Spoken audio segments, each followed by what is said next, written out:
click below to watch the original Sins video.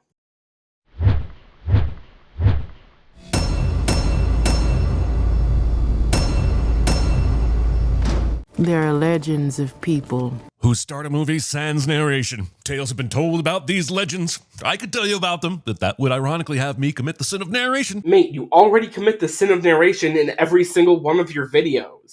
My son has felt the call of sin, but the good Lord calls upon us to be fishers of men who sin. I feel like Ryan Coogler wrote, produced, and directed this $90 million movie just to patronize the channel. Why the fuck did you add 2 sins for that? Rumor is that Christopher Nolan advised on some of the aspects of filming in IMAX, but was politely asked to leave after his tirade about shooting everything practical and how they should actually clone Michael B. Jordan. This thing really does just boil down to, this movie was shot in IMAX. You boys twins?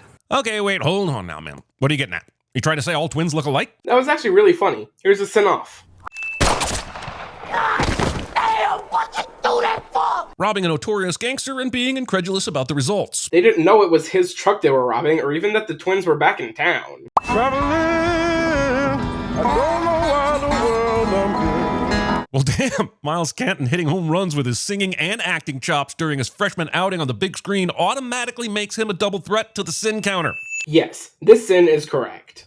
But then you stuck your tongue in my coos and f***ed me so hard. Thing my college girlfriend said over the phone after messing up the call waiting makes it into the movie. Cool. And a lynching right there in the railroad station. We're 100 years on from all this history, and still struggling to confront the fact that there are people whose lived experience of this period was horrific even without vampires. And it's concerning that I heard less about that aspect of the movie from the press than I did about the film's opening weekend box office. But hey, I guess that's what happens when you create a culture of capitalists that don't know how to grow the f*** up. Oops, I committed the sin of being angry instead of funny. Quick, find something about dicks. You know they cut off manhood. Well, sometimes there is no humor to be had or sins to be added. I think this is the only time that Jeremy has gone on a tirade like this without removing or adding a sin after it. I'm honestly just kind of impressed. I'm gonna need you to show some respect. Yeah, well, f your wife too. Stack survives this. That might be because Stack has a fucking gun on him. Papa's here. Using the loss of a child as a shortcut and creating a character's emotional depth. If this was all the movie did to characterize Smoke, then sure, this sin would be valid. But he has plenty of emotional depth outside of this, so that isn't really a problem. Jump scares. That was not a jump scare. That was just a jump. Distracting me with a whole other movie about the Choctaw hunting vampires that I absolutely need to see now. This movie set up an interesting idea for a spin-off, and that's a sin. conjuring spirits from the past Somebody take me.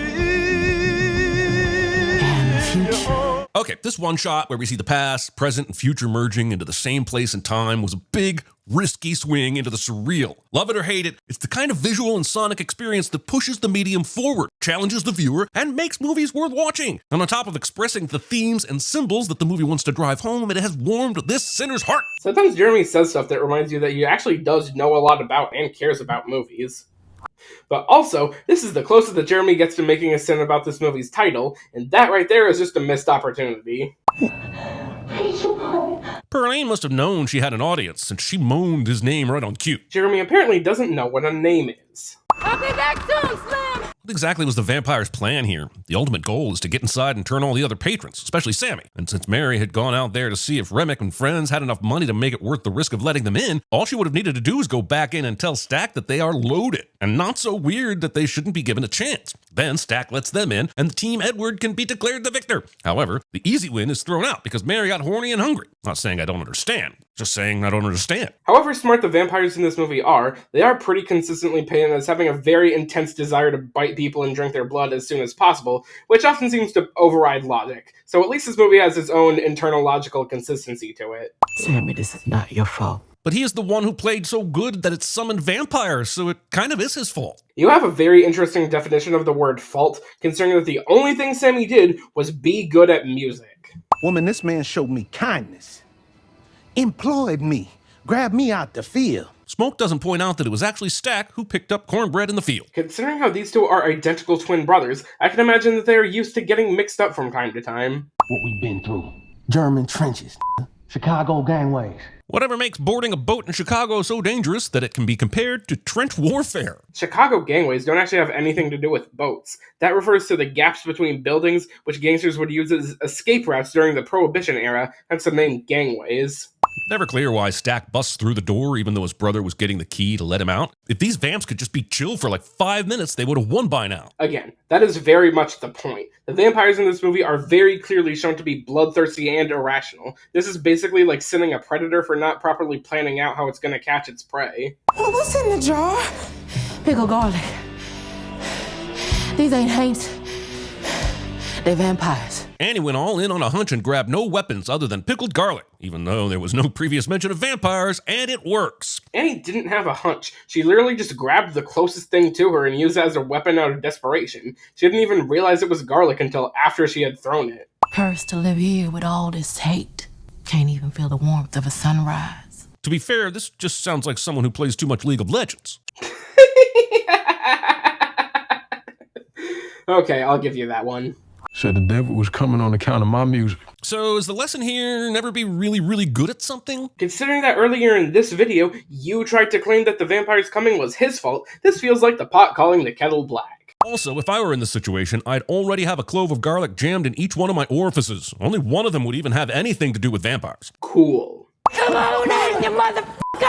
I get why she does it, and the movie makes it believable, but still, movies always gotta have that one person who does something stupid that gets everyone else killed. Jeremy sins this despite how he just admitted that it functions perfectly within the context of the movie, but sinners gotta sin, I guess. I want your stories. And I want your songs. Unfortunately, we don't live in a time when I can just buy your CD instead of eating you. Kinda crazy that the only thing that could keep vampirism at bay is the affordability and access to physical media storage. It would be a shame if society achieved that and then decided it would give it all up in the name of subscription services. Yep, real shame. That feels like more of a sin on society than on the movie. Our Father, which art in heaven. Praying to your Deus for an ex machina. Hey, Jeremy finally learned what an ex machina is. Was it like that for you? No doubt about it. Last time I seen my brother. Know you. Last time I seen the sun. Early in this morning. Just for a few hours.